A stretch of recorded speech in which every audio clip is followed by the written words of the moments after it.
Happy learning everyone. अभी अपने hurdle rate का कंसेप्ट पढ़ेंगे, soft hurdle versus hard hurdle का। सबसे पहले समझो कि हडल रेट का कंसेप्ट आया ही क्यों और कहाँ पे यूज होता है।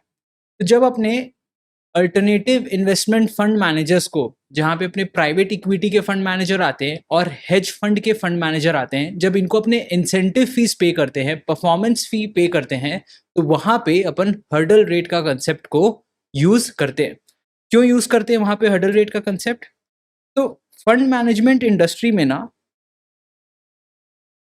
एक होते हैं म्यूचुअल फंड्स, जिसके बारे में आप लोग ने सुना भी होगा, जो रेगुलरली अपन इन्वेस्ट भी करते हैं, बहुत एड्स भी चलता है म्यूचुअल फंड सही है। जो एसआईपी का, सिस्टमैटिक इन्वेस्टमेंट प्लान का एड्स चलता है कि आपको हर महीने म्यूचुअल फंड्स में एसआईपी करना चाहिए, वो एक म्यूचुअल फंड्स होता है।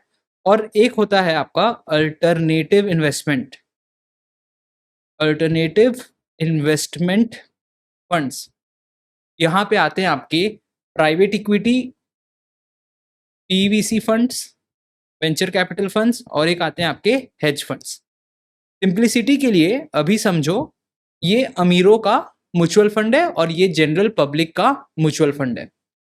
तो जो शेयर मार्केट में रेगुलेटर्स लोग होते हैं, वो बोलते हैं ये म्यूचुअल फंड्स वालों को कि तुम ज़्यादा रिस्क नहीं ले सकते, इनको थोड़ा रेस्ट्रिक्टिव अप्रोच लेके चलने बोलते हैं। तुम लोग ज़्यादा रिस्क नहीं ले सकते। क्यों नहीं ले सकते? क्योंकि तुम लोग लार्जर पब्लिक से पैसा उठा रहे हो। हम लोग नहीं चाहते कि तुम्हारे रिस्क लेने के चक्कर में वो पब्लिक लोग का जो पैसा है वो वेस्ट हो जाए, पब्लिक लोग का पैसा जो है वो डूब जाए। किसी ने ट्रस्ट करके तुम्हारे ऊपर पैसा लगाया है, तो it is your fiduciary duty कि तुम उस पैसे को ठीक तरीके से मैनेज करो और उनका कैपिटल को प्रोटेक्ट करो। तो इन लोग के ऊपर काफ़ी ज़्यादा रेस्ट्रिक्शंस लगा के रखते हैं कि तुम लोग ज़्यादा रिस्क नहीं ले सकते।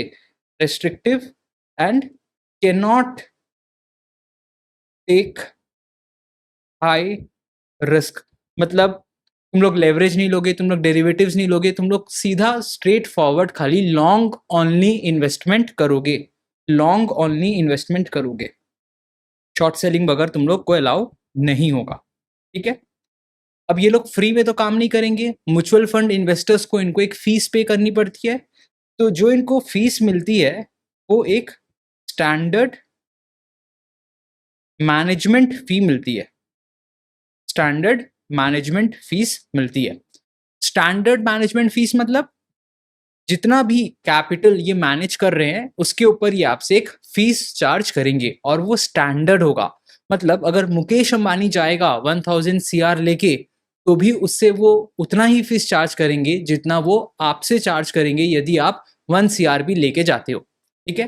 तो whether you walk into their doors with 1000 CR capital और with 1 CR capital, in both the cases they will charge a similar fee on you. जैसे अगर उनका 1% रेट है तो वो आपसे 1% ही चार्ज करेंगे, which is their standard management fees.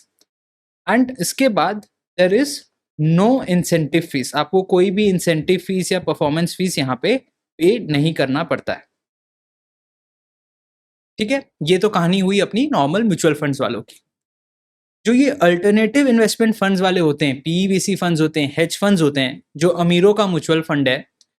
अब सिंस यहाँ पे सब अमीर लोग इन्वेस्ट कर रहे हैं, जब अमीर इन्वेस्ट कर रहा है तो उसके पास एक सोफिस्टिकेटेड नॉलेज भी है इन्वेस्टमेंट करने का, और उसके पास रिस्क टेकिंग एबिलिटी भी है। यस, अगर उसका थोड़ा पैसा चला भी जाएगा तो उसको उतना इम्पैक्ट नहीं आएगा।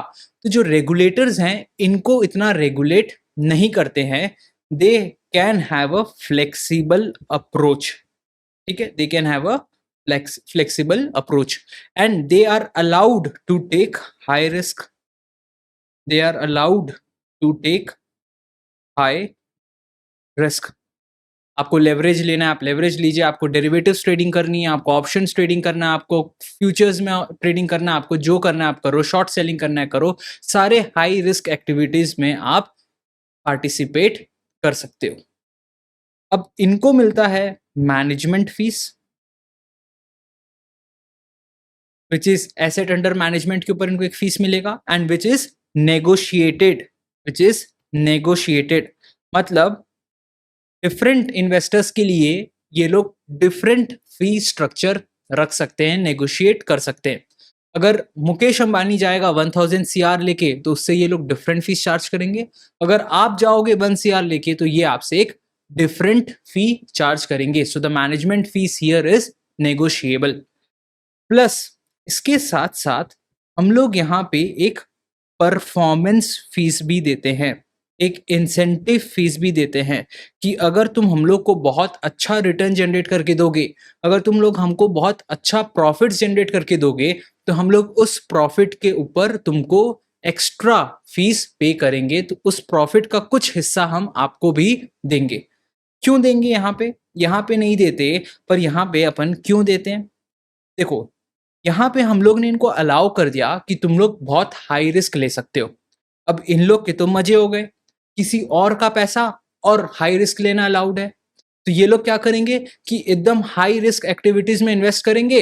अगर बहुत रिटर्न बन गया तो बहुत अच्छी बात है, रिटर्न नहीं बना तो कौन सा हमारा पैसा है, नुकसान हुआ है तो होने दो। यस, इस चीज को रोकने के लिए ही, अलाइन करने के लिए दोनों का इंटरेस्ट, जो एक इन्वेस्टर का इंटरेस्ट है और फंड मैनेजर का इंटरेस्ट है, they are both standing on the same boat, दोनों सेम पेज में हो, ये इंटरेस्ट को अलाइन करने के लिए हम लोग ने बोला कि हम लोग तुमको परफॉर्मेंस फीस भी देंगे। अगर तुम प्रॉफिट कमाओगे तो तुमको एक्स्ट्रा कुछ मिलेगा। अब इसके दिमाग में पूरा टाइम ये रहता है कि मेरे को प्रॉफिट ज़्यादा से ज़्यादा कमाना है, क्योंकि मैं जितना ज़्यादा प्रॉफिट कमाऊंगा मेरे को उतना ज़्यादा रिटर्न भी मिलेगा। तो मैं रिस्क लेना अलाउड है मेरे को, बट मैं ऐसे यूजलेस रिस्क नहीं लूंगा। मैं वहीं पे रिस्क लूंगा जहां पे प्रोबेबिलिटी प्रॉफिट्स कमाने की ज़्यादा है। एज एन इन्वेस्टर वो भी यही चाहता है कि भाई मैं ज़्यादा से ज़्यादा प्रॉफिट कमाऊं, और ये भी यही चाह रहा है फंड मैनेजर भी कि मैं अपने इन्वेस्टर के लिए ज़्यादा से ज़्यादा प्रॉफिट कमाऊं, कम से कम रिस्क लेके।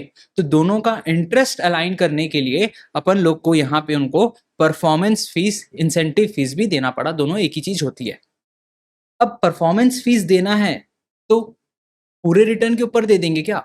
एक उनको मिनिमम बेंचमार्क तो देंगे कि कम से कम तुम इतना रिटर्न कमाओगे, इतना प्रॉफिट कमाओगे, तभी तुम एलिजिबल होगे ये परफॉर्मेंस फीस रिसीव करने के लिए। ऐसा तो नहीं होगा कि तुम मेरे को 3% रिटर्न कमा के देगा और बोलेगा कि उसके ऊपर मेरे को परफॉर्मेंस फी दे दो। Yes, so we have given them a benchmark कि okay, this is the minimum benchmark. अगर तुम इस को क्रॉस कर लेते हो, इससे ज्यादा रिटर्न जनरेट करके दोगे, इसके ऊपर जितना रिटर्न जनरेट करके दोगे, हम तुमको परफॉर्मेंस फीस पे करेंगे। You will have to at least achieve this much return for me as an investor. तभी हम फंड मैनेजर को बोलते हैं कि हम तुमको परफॉर्मेंस फीस देंगे। तो जो ये अपने बेंचमार्क बनाए हैं, इसी को अपन बोलते हैं हर्डल रेट। इसी को अपने बोलते हैं हर्डल रेट, कि they will have to cross this hurdle at least in order to be eligible to receive the incentive fees, performance fees। ठीक है। अब ये हर्डल रेट जो होता है ये दो टाइप का होता है। एक होता है आपका सॉफ्ट हर्डल रेट, और एक होता है आपका हार्ड हर्डल रेट। ठीक है। सॉफ्ट हर्डल और हार्ड हर्डल का कंसेप्ट समझो। लेट्स से हमने उसको बोला था कि 10% is your minimum benchmark, 10% is your hurdle rate. अगर तुम 10% रिटर्न मेरे को कमा के देते हो, तब तो तुम एलिजिबल होगे परफॉर्मेंस फीस रिसीव करने के लिए। हमारे मैनेजर ने क्या किया, बहुत अच्छा परफॉर्मेंस किया और मेरे को 16% रिटर्न कमा के दे दिया। तो has he crossed the hurdle? Yes, हमने उसको 10% कमाने बोला था कम से कम, उसने तो मेरे को ज्यादा ही कमा के दिया, 16% ही कमा के दिया। So is he eligible to receive incentive fees, performance fees? The answer is yes. मेरा 10% कमा के दे दिया, उसके ऊपर जितना भी कमाया it is extra that I want, and इसीलिए ही इज एलिजिबल।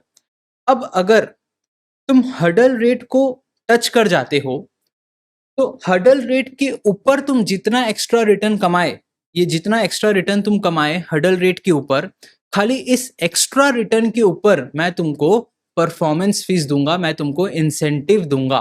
तो ये बन जाता है हार्ड हर्डल, ये बन जाता है हार्ड हर्डल, ये बन जाता है आपका हार्ड हर्डल। तो 10% के ऊपर उसने कितना कमाया? उसने सर 16% माइनस 10%, उसने 6% एक्स्ट्रा रिटर्न कमाया अबव दी हडल रेट, तो ये 6% के ऊपर उसको परफॉर्मेंस फीस मिलेगा। अगर ये सॉफ्ट हडल होता, सॉफ्ट हडल में क्या होता है कि as and when you touch the hurdle rate, जैसे ही आप ये हडल रेट को क्रॉस करते हो, पूरा रिटर्न्स जो आपने जनरेट किया है उसके ऊपर मैं आपको इंसेंटिव फीस दूंगा, पूरे रिटर्न्स के ऊपर मैं आपको परफॉर्मेंस फीस दूंगा। तो यहाँ पे सॉफ्ट हडल के केस में आपको कितने रिटर्न के ऊपर मिलेगा? पूरे रिटर्न के ऊपर। As and when you touch 10%, फिर आप उसके ऊपर कितना भी कमाओ मेरे को मतलब नहीं है, आपने हडल रेट क्रॉस कर दिया तो पूरे हडल, पूरे इंसेंटिव के ऊपर, पूरा रिटर्न्स के ऊपर मैं आपको इंसेंटिव फीस पे करने वाला हूं। तो यहाँ पे हम उसको 16% के ऊपर परफॉर्मेंस फीस देंगे। 16% के ऊपर हम इसको परफॉर्मेंस फीस देंगे। इसको अपने बोलते हैं सॉफ्ट हडल, इसको अपने बोलते हैं सॉफ्ट हडल।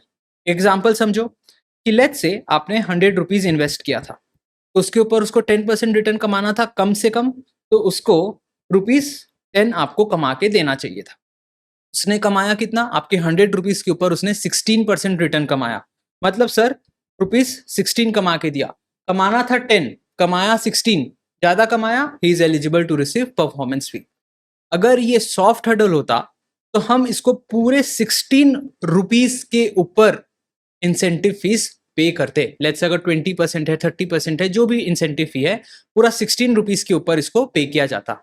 अगर ये हार्ड हडल रेट होता तो इसको खाली 6 रुपीज के ऊपर जो है इसका इंसेंटिव फीस का पेमेंट मिलेगा।